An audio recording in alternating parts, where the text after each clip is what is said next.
ፈጣሪ የተመሰገነው በያላችሁበት ሰላማችሁ ብዝት ትርፍርፍ ይበልልኝ። ለእኔ ቤት አዲስ የሆናችሁ ሰብስክራይብ፣ ሼር፣ ላይክ እያደረጋችሁ ቤተሰብ እንድትሆኑ በትህትና ጠይቃችኋለሁ። የኔ ውድ ቤተሰቦች ጽናት ክፍል 148 ተለቋል። ክፍል 48 ላይ እንግዲህ ጽናትዬና ኪራ ፍቅራቸውን እየቀጩ ነው። ኪራ እንግዲህ ጽናቴ ብሎ ሀገር ሰላም ብሎ ወደ ጽናት ሄደ። 1 ቀን 2 ቀን ተሰነባብተዋል ማለት ነው። ጽናት ጋር የሄደበት ምክንያት ግን ያው ብረሳትም ከዚህ በፊት እንግዲህ አደጋ አጋጥሞት ረስተዋት ነበረ። ብረሳትም ግን ያለ ጽናት እኔ ባዶ ነኝ፣ እሷ ስትሄድ የሆነ ከአካል የሆነ ነገር የጎደለኝ ነው የመሰለኝ። ስለዚህ ግዴታ ጽናቴን እጄ ማግኘት አለብኝ። እባክህ ቅዱስ እኔን የምትወደኝና የምታከብረኝ ከሆነ ጽናቴ ጋር ውሰደኝ ብሎት ነበረ። ቅዱስም ደግሞ የሱን ሀሳብ ተስማምቶ እሺ ወንድሜ ብሎት፣ ምክንያቱም ጽናትዬ አገር ቤት የገባች ኪራ ተከትሏት እንደሄድና ከዛች ሴት እንድርቅ ስትፈልግ ስለነበረ እሱ ሀሳብ ደግሞ ተሳክቶላታል። ጽናትዬ ጋር ኪራ ሄዷል ማለት ነው። ጽናትዬም ደግሞ በደስታ አብዳለች ማለት ነው። ምክንያቱም እሱም ነበር ስትፈልግ የነበረው ከኪራዬ ጋር ፍቅሯን እንደ አዲስ ለመመለስ ነበረ የፈለገችው። ኪራ ግን እሷን ባያስታውሳትም እንደ አዲስ ፍቅር ይዞታል ማለት ነው። ከሷ ፍቅር ስለያዘ አይደል እንደ እናንተ ከሀገር ቤት ተነስቶ ከአዲስ አበባ ተነስቶ ገጠር ድረስ የገባው ምን ይመስላችኋል እናንተ ራሱ ማለት ነው። እና በጣም ነው ደስ የሚለው።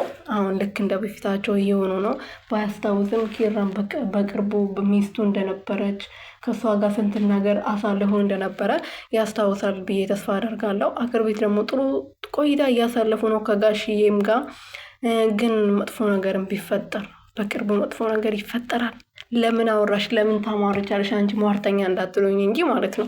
ምክንያቱም ጽናትዬ ከዚህ በፊት ገጠር እያለች ታጭታ ነበረ። ታጭታ ባለችበት ሰዓት ማን ነበረ ፈለቀ የሚባል ፍቅረኛ ነበራት። እሷ እሺ ባትለውም ለምን እሺ ተብሎ ነበር እንጂ እሺ ብላ ግን ትምህርት መጨረስ አለብኝ ብላ ለትምህርት ነበር ወደ ከተማ የገባችው። ወደ ከተማ ብትገባም ለአባቷ ሲያግዝ የነበረው ስልክ ራሱ ደውላ ካስታወሳችሁ ሰራተኛ ባለችበት ሰዓት ስልክ ደውላ እሱ ነበር አባቷ ሲያገናኛት የነበረው። ስለዚህ እሺ ብላ ነበር የመጣችው። ግን እዚህ ከመጣች በኋላ ኪራ ሰክሮ ገብቶ ከደፈራት በኋላ ነው እንግዲህ ሁሉን ነገር የቀረው ማለት ነው። አባቷ ትምህርት ማርልኛለች ብሎ እዛ እያሰቡ ስራ እየሰራውን ትምህርት መማራው ብላ ነበር ለእርሳቸው የተናገረችው። ግን ያው ከተደፈረችና ወይም ደግሞ ድንግልና ካጣች በኋላ የዛ ሀገር ቤት ገብታ ማግባት ስለማትችል በዛ ላይ ደግሞ በዛ የተነሳ ጽናቴ አርግዛ ስለነበረ ወደ ሀገር ቤት ገብታ ማግባት አትችልም ነበር። ወደ ሀገር ቤት ገብታ ብታገባ እንኳን እሷ ያረገዘች ወይም ደግሞ ክብረ ጽና የተቀማ የተወሰደች ይቅርና የኛ ራሱ የምሬ ልኩ ነገር ምን ምንድን ማርያምን የሆነ ከተማ ከሄዳችሁ ማለት ነው። ከተማ ሄዳችሁ ወደ ሀገር ቤት ስትመለሱ የሆነ በቃ እዛ ከተማ ሄዳችሁ ስራችሁ ሌላ ነገር ብቻ በቃ ምንም ስራ ማሰሩ ነው የሚመስላቸው ማለት ነው። አንድ የከተማ ውሃ ቀምሳ የመጣች ሴት ማን ነው እዚህ የሚያገባው ብሎ ነው የሚያወሩት ማለት ነው። እና ይሄ ደግሞ ትክክል አይደለም ማለት አሉ ብዙ እንትን ከተማ ከገቡ የሆነ ተመልሶ ህይወት የሚኖሩ የማይመስላቸው ብዙ ሴቶችም አሉ። እንደዛም ደግሞ ስነ ስርዓት ያላቸው ስራቸው ሰርቶ ወደፊት ህይወታቸውን ለመኖር የሚያቅዱ አሉ። ግን የኛ አስተሳሰብ የሀገር ቤት ሰው አስተሳሰብ ደግሞ በጣም ነው የሚለየው። በቃ ከተማ ከገባችሁ የሆነ ስራችሁ ሁሉ ከወንድ ጋር ነው ውሏችሁ የሚመስላችሁ። ያለንበት ግን እኛና ፈጣሪ ብቻ ነው የሚያውቀው። በዚህ አጋጣሚ ሌላ ወሬ ያነሳውባችሁ ማለት ነው ከድራማ ውጭ ማለት ነው። እና ጽናትዬ እንደዚህ ሆና ነበረ። ግን ልጇንም አታለች። ራሷንም ልታጠፋ ነበር ብዙ ጊዜ ሞክራ ነበር። ግን ከዛ ሁሉ ተፈትና በኋላ ላይ ኪራ የጽናት ፍቅር ገብቶት ላገባሽ እባክሽ ብሎ ተንበርኮ ቀለበት አርጎላት ነበር። ግን ሊጋቡ ሲሉ እናቱ ሞተችና የኪራ እናት ሞቱና ከዛ በኋላ ሰርጉ ሊካሄድ አልቻለም። ግን ቀለበት ተደርጎ አንድ ቤት ውስጥ ይኖሩ ነበር። የኪራ ደግሞ ጽናቴ ከዚህ በፊት አባቷን ልጠይቅ ወደ ሀገር ቤት በሄደችበት ሰዓት ነበር ኪራ እዛ ልጠይቃት ሄዶ ሲመለስ ተናዶ ከዴቭ ጋር ተጣልቶ ከጋሽዬ ጋር ተጣልቶ ወደ ከተማ ሲመለስ ነው እንጂ የመኪና አደጋ አጋጥሞት የረሳው። አሁን ግን እንደ አዲስ ፍቅር ውስጥ ገብቷል ማለት ነው። መታደል ነው ሁለቴ መፈቀር ማለት ነው። ሁለቴ መፈቀር መታደል ነው በአንድ ሰው እናንተ። እና እንግዲህ ጽናትዬ አሁን በጣም ደስ ብሏት ለምንድን ነው ሰው መንከባከብ ላሞችን መንከባከብ በደንብ ትችይበታለሽ የኔ ቆንጆ ስላት ሰው መንከባከብ አልችልም እንዴ ስትላ ስትለው እንደ እኔ መች ተንከባከብሽኝ ታዲያ? እኔን ተንከባከበሽ ታይሽ ነው ሰው እንዴት መንከባከብ እንዳለብሽ የምነግርሽ የኔ ፍቅር የኔ ጠንበላል ያላት ማለት ነው።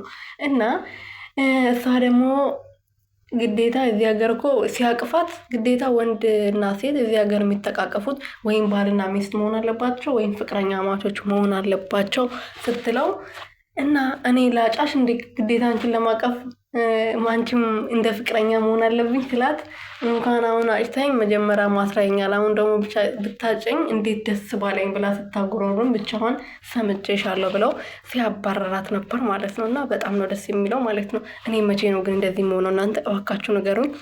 እና እንደዛ ልላችሁ ፈልጌ ነው። እኔማ የመዳም ቅመም ቤት ብቻ ነኝ እዚህ ኩሽና እና እዚህ እየተሽከረከርኩ እንትን የሚለው እንዲዬ እንደዚህ የሚያሯሩጠኝ ባለ አንድ ቀን ይገኛል ብዬ ተስፋ አደርጋለሁ። ለማንኛውም በቀለ እንግዲህ አሁን እያስፈራራት ነው። ከተማ ገብተሽ አምሮብሻል ስላት አመሰግናለሁ ያንተ እንትን ባያስፈልገኝም ስትለው እንግዲህ አመለጥኩሽ አይደለ አጉል አጉል እጨማለቃሉ ስትይ እኔ የመሰልኩ ቆንጅዬ ሸበላ ባላመለጥኩሽ አይደለ ስላት አቤት አቤት ብላ የሆነ እንትን ስትልለት ነበረ። አንድ ቀን አህያ መሄዷ መሸከሟ ማይቀር ካልተደበደበች አትንቀሳቀስም።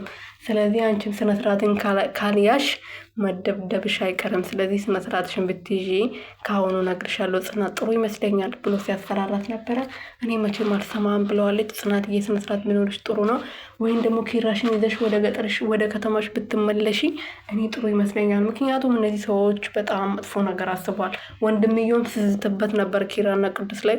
ቅዱስ ግን ዴቭ ትንሽ ጣሽ ያደረገዋል አይምሮውን ነካ ስለሚያደርገው ለዛ ነው ይሄ ሰውዬ እንደዚህ የሚለው ብሎ ቀለል አድርጎት ነበር ያለፉት ማለት ነው። ስለዚህ ጽናትና ኪራ ቶሎ ወደ ከተማ ቢመለሱ እኔ በጣም ደስ ይለኛል። ግን ፊልሙን ለማራዘም እዛው የሚቆዩ ይመስለኛል።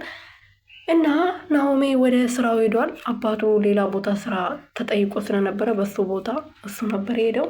የናሆሜ እናት እንግዲህ ሚሮዬን ቁም ስቅሏን እያሳየቻት ነው። የተረገመች ሴት የዲኤንኤ ምርመራ ማድረግ አለብሽ፣ የልጅ ልጄ መሆኑና ያለመሆኑን አሁን ናሆሜ እዚህ የለም፣ ስለዚህ የዲኤንኤ ምርመራው ማድረግ አለብሽ ብላታለች። ምሩዬም ደግሞ እሺ ብላለች። ግን እሷ አሁን ምንድን ነው የምታደርገው? ዲኤንኤ ምርመራውን ታስቀይራለች። 100% እርግጠኛ ነኝ።